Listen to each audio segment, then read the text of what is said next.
ਜੀ ਚੰਦ ਸਾਹਿਬ, ਤੁਸੀਂ Pakistan people's party ਦੇ ਲਾਹੌਰ ਦੇ ਸਦਰ ਵੀ ਤੇ ਪੰਜਾਬ ਦੇ ਉੱਤੇ ਵੀ ਤੁਸੀਂ ਕਾਫੀ ਅਹੁਦਿਆਂ ਤੇ ਰਹੇ।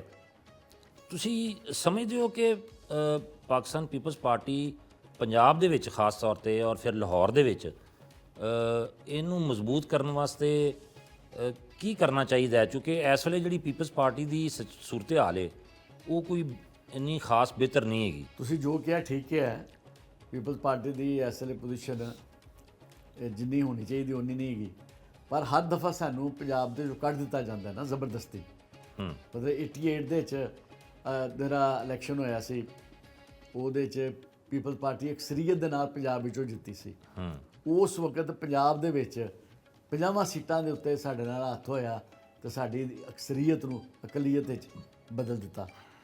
ਉਹਦੇ ਬਾਅਦ ਅੱਜ ਵੀ ਉਹੀ ਫਾਰਮੂਲੇ ਦੇ ਤਹਿਤ ਕੰਮ ਚੱਲਦਾ ਪਿਆ। ਮਤਲਬ ਹੈ ਕਿ ਜਨੂਬੀ ਪੰਜਾਬ ਵਿੱਚ ਅੱਜ ਅਲਹਮਦੁਲਿਲਾ ਪੀਪਲਸ ਪਾਰਟੀ ਦੀ ਬੜੀ ਅਕਸਰੀਅਤ ਹੈ ਜੀ। ਗਿਲਾਨੀ ਖਾਨਦਾਨ ਸਾਰਾ ਜਿੱਤਿਆ, ਸਾਬਕਾ ਗਵਰਨਰ ਮਹਿਮੂਦ ਅਹਿਮਦ ਸਾਹਿਬ ਦੇ ਜੀ ਸਾਰਾ ਖਾਨਦਾਨ ਜਿੱਤਿਆ ਜੀ।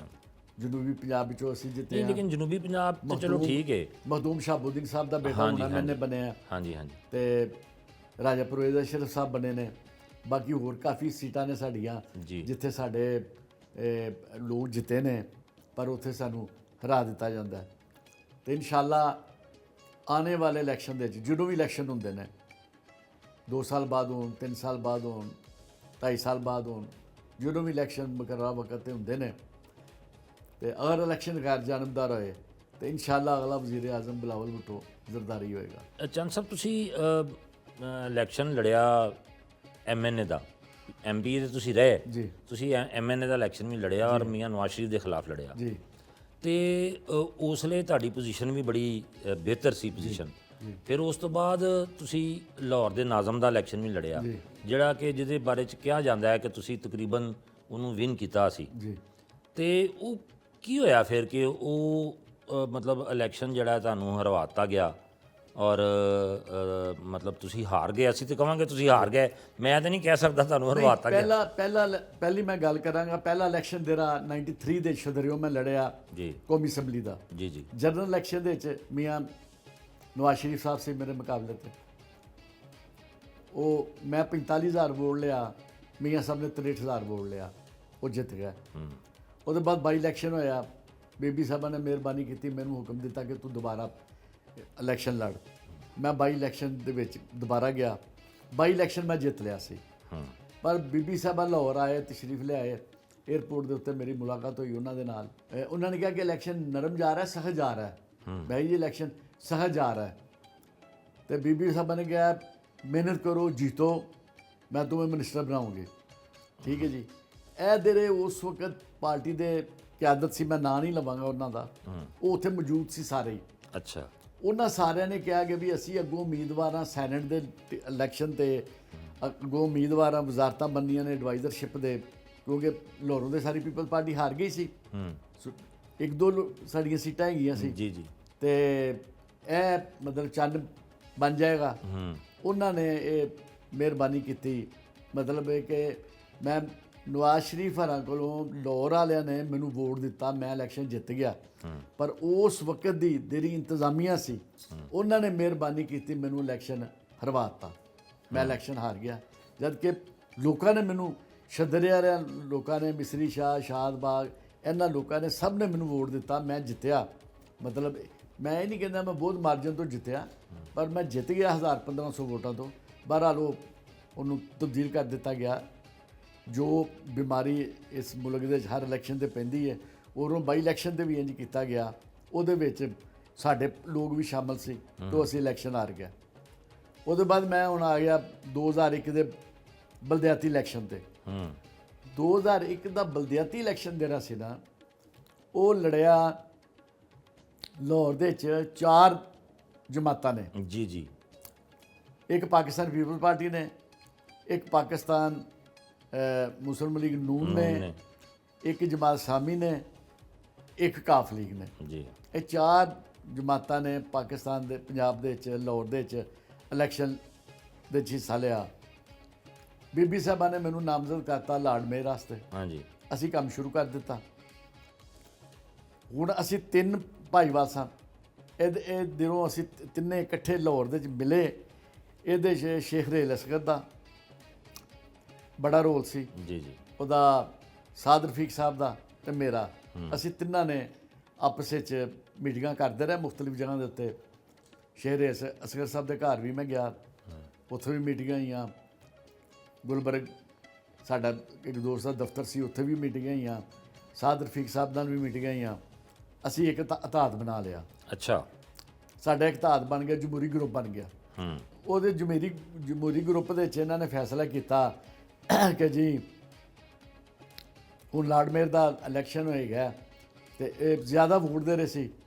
ਉਹ 2 ਜਮਾਤਾਂ ਦੇ ਸੀ, ਪੀਪਲਜ਼ ਪਾਰਟੀ ਤੇ ਨੂਨ ਲੀਗ ਨੂਨ ਲੀਗ ਦੇ ਜੀ ਤੇ ਤੀਸਰੇ ਸਾਡੇ ਪਾਰਟਨਰਸ਼ਿਪ ਜਮਾਤ ਇਸਲਾਮੀ ਵਾਲੀ। ਲਿਹਾਜ਼ਾ ਹੁਣ ਜਮਾਤ ਇਸਲਾਮੀ ਨੇ ਤੇ ਕਿਹਾ ਜੀ ਤੁਸੀਂ ਆਪਸ ਵਿੱਚ ਫੈਸਲਾ ਕਰ ਲਓ ਜੋ ਤੁਸੀਂ ਕਰਨਾ ਹੈ ਤੇ ਸਾਨੂੰ ਦੇ ਦਿਓ ਤੁਸੀਂ ਦਾਤਾਗੰਜ ਬਖਸ਼ਟਾਵਨ। ਅੱਛਾ ਅਸੀਂ ਕਿਹਾ ਠੀਕ ਹੈ ਜੀ, ਅਸੀਂ ਤੁਹਾਨੂੰ ਉਹ ਦੇ ਦਿੰਦੇ ਹਾਂ। ਜਿਸ ਵੇਲੇ ਅਸੀਂ ਮੀਆਂ ਸ਼ੁਜਾ ਰਹਿਮਾਨ ਸਾਹਿਬ ਦੇ ਘਰ ਦੋਵਾਂ ਜਮਾਤਾਂ ਦੇ ਇਲੈਕਟਿਡ ਲੋਕ ਆਏ, ਉੱਥੇ ਕਾਊਂਟਿੰਗ ਹੋਈ। ਪਹਿਲੇ ਨੰਬਰ ਤੇ ਪੀਪਲਜ਼ ਪਾਰਟੀ ਸੀ, ਦੂਸਰੇ ਨੰਬਰ ਤੇ ਨੂਨ ਲੀਗ ਸੀ। ਸਹੀ ਹੈ, ਉਹਨਾਂ ਨੇ ਕਿਹਾ ਜੀ ਠੀਕ ਹੈ ਤੁਸੀਂ ਇਹਨਾਂ ਨੂੰ ਨਾਮਜ਼ਦ ਕਰ ਦਿਓ ਪੀਪਲਜ਼ ਪਾਰਟੀ ਨੂੰ। ਪੀਪਲਜ਼ ਪਾਰਟੀ ਨੇ ਬੀਬੀ ਨੇ ਤੇ ਮੈਨੂੰ ਪਹਿਲਾਂ ਨਾਮਜ਼ਦ ਕੀਤਾ ਹੋਇਆ ਸੀ। ਜੀ ਜੀ ਲਿਹਾਜ਼ਾ ਉਹ ਮੈਂ ਹੋ ਗਿਆ ਹੁਣ ਲਾਰਡ ਮੇਅਰ ਵਾਸਤੇ। ਜੀ ਨੂਨ ਲੀਗ ਆ ਗਈ ਆਪਣਾ ਨਾਇਬ ਮੇਅਰ ਵਾਸਤੇ ਤੇ ਉਹ ਜਮਾਤ ਇਸਲਾਮੀ ਨੇ ਦਾਤਾਗੰਜ ਬਖਸ਼ਟਾਉਣ ਲੈ ਲਿਆ। ਜੀ ਜੀ ਉੱਥੇ ਫਿਰ ਦੁਬਾਰਾ ਉਹ ਲੋਕ ਜਿਹੜੇ 1993 ਵਾਲੇ ਸੀ ਉਹ ਦੁਬਾਰਾ ਫਿਰ ਸਰਗਰਮ ਹੋ ਗਏ ਕਿ ਚੰਦ ਤੇ ਲਾਰਡ ਮੇਅਰ ਬਣ ਗਿਆ। ਕਿਉਂਕਿ ਸਾਡੇ ਤਿੰਨਾਂ ਜਮਾਤਾਂ ਦੇ ਜਿਹੜੇ ਵੋਟ ਸੀ ਨਾ, ਸਾਡਾ 2500 ਵੋਟ ਸੀ। ਸਹੀ ਹੈ, ਟੋਟਲ ਵੋਟ ਸੀ 3300।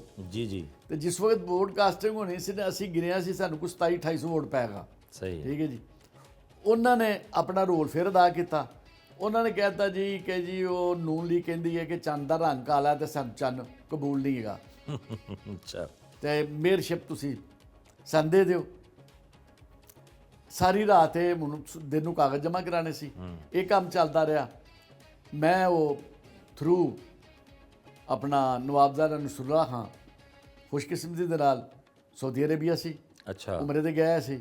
ਮੇਰਾ ਉਹਨਾਂ ਨਾਲ ਰਾਬਤਾ ਹੋ ਗਿਆ ਥਰੂ ਮਨੀਰ ਅਹਿਮਦ ਖਾਂ। ਅੱਛਾ ਉਹਨਾਂ ਨੇ ਨਵਾਬਜ਼ਾਦਾ ਨਸਰੁੱਲਾ ਖਾਂ ਨਾਲ ਗੱਲ ਕੀਤੀ। ਨਵਾਬਜ਼ਾਦਾ ਨਸਰੁੱਲਾ ਖਾਂ ਨੇ ਉਹਦੇ ਨਾਲ ਗੱਲ ਕੀਤੀ ਆਪਣਾ ਮੀਆਂ ਨਵਾਜ਼ ਸ਼ਰੀਫ ਸਾਹਿਬ ਨਾਲ।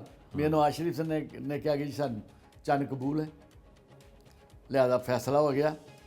ਹੁਣ ਇੱਥੇ ਜਿਸ ਲਈ ਆਣ ਕੇ ਅਸੀਂ ਇੱਥੋਂ ਦੀ ਨੂਨ ਲੀਗ ਸੀ ਉਹਨਾਂ ਨਾਲ ਰਾਬਤਾ ਕੀਤਾ।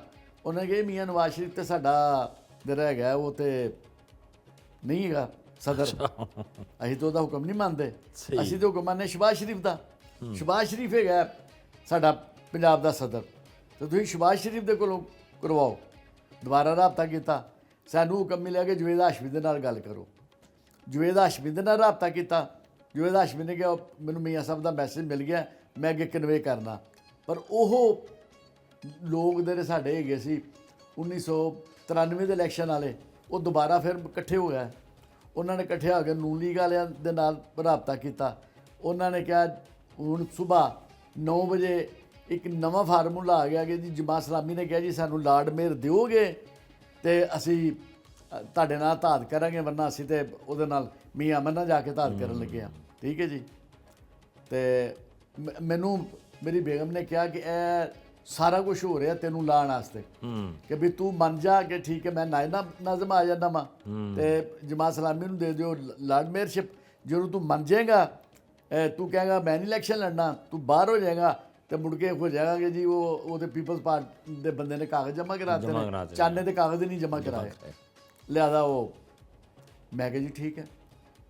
ਮੇਰੇ ਨਾਲ ਬੀਬੀ ਦੀ ਗੱਲ ਕਰਾਈ ਗਈ, ਪਾਰਟੀ ਦੀ ਜਿਹੜੀ ਸੀਨੀਅਰ ਕਿਆਦਤ ਸੀ ਉਹਨਾਂ ਨੇ, ਤੇ ਬੀਬੀ ਨੇ ਮੈਨੂੰ ਹੁਕਮ ਕੀਤਾ ਕਿ ਵੀ ਉਹਨਾਂ ਨੇ ਰਫਾ ਡਾਲਾ ਹੋਇਆ ਜਮਾਤ ਇਸਲਾਮੀ ਵਾਲੋਂ ਨੇ। ਮੈਂ ਕਿਹਾ ਬੀਬੀ ਇਹ ਝੂਠ ਬੋਲਦੇ ਨੇ ਪਰ ਤੁਹਾਡੇ ਅੱਗੇ ਸਾਰੇ ਇਹ ਗੱਲ ਨਹੀਂ ਹੈਗੀ। ਉਹਨੇ ਕਿਹਾ नहीं ਤੁਸੀਂ फिर आप लार्ड मेयर की जगह पे आप डिप्टी मेयर कर लिया, आपको मंजूर है? मैं कहा जी मैंने मंजूर है। ਕਿਉਂਕਿ ਮੈਂ ਕਿਹਾ ਹੁਣ ਜੇ ਇਹਨਾਂ ਨੇ ਮੈਨੂੰ ਬਾਹਰ ਕੱਢਿਆ ਤੇ ਮੈਂ ਇਹਨਾਂ ਨੂੰ ਕਿਉਂ ਫਿਰ ਜਗ੍ਹਾ ਦਿਆਂ। ਹਾਂ ਸਹੀ ਹੈ। ਮੈਂ ਕਿਹਾ ਠੀਕ ਹੈ ਮੈਨੂੰ ਮਨਜ਼ੂਰ ਹੈ। ਉਹ ਹਾਫਿਜ਼ ਸੁਲੇਮਾਨ ਆ ਗਿਆ ਉਹਦੇ ਚ ਲਾੜਮੇਰ ਵਾਸਤੇ, ਮੈਂ ਆ ਗਿਆ ਡਿਪਟੀ ਵਾਸਤੇ। ਉਹ ਦੁਬਾਰਾ ਉਹ ਜ਼ੋਰ ਹੀ ਨਹੀਂ ਦੇ ਰਿਹਾ। ਜਿਸ ਤਰ੍ਹਾਂ ਕੰਪੇਨ ਅਸੀਂ ਸ਼ੁਰੂ ਕੀਤੀ ਸੀ ਗਲੀ ਗਲੀ ਮਹੱਲੇ ਮੋਮੈਂਟਮ ਨਹੀਂ ਰਿਹਾ ਉਹ ਵਾਲਾ, ਉਹ ਸਾਡਾ ਨਹੀਂ ਰਿਹਾ। ਤੇ ਉਹ ਫਿਰ ਜਿਹੜਾ ਪਹਿਲਾ ਆਇਆ ਇਲੈਕਸ਼ਨ ਉਹਦੇ ਚ ਹੋਣਾ ਸੀ ਕਿ 50% ਦੋਵਾਂ ਨੇ ਵੋਟ ਲੈਣੇ ਸੀ ਨਾ, ਇਹ ਮਤਲਬ ਅਸੀਂ ਤੇ ਉਧਰੋਂ ਮੀਆਂ ਅਮਰ ਨੇ, ਉਹ 50% ਦੋਵਾਂ ਦੇ ਨਾਲ ਆਏ ਵੋਟ। ਦੁਬਾਰਾ ਜਦੋਂ ਵੋਟ ਭੇਜ ਗਿਆ ਉਦੋਂ ਫਿਰ ਉਹਦੇ ਦੇ ਮੁਲਕ ਦੇ ਇਕਤਦਾਰ ਦਿੰਦੇ ਨੇ, ਉਹਨਾਂ ਨੇ ਫੈਸਲਾ ਕੀਤਾ ਕਿ ਨਹੀਂ ਅਸੀਂ ਇਹਨਾਂ ਨੂੰ ਨਹੀਂ ਦੇਣਾ, ਅਸੀਂ ਮੀਆਂ ਅਮਰ ਨੂੰ ਦੇਣਾ। ਮੀਆਂ ਅਮਰ ਬਣ ਗਿਆ।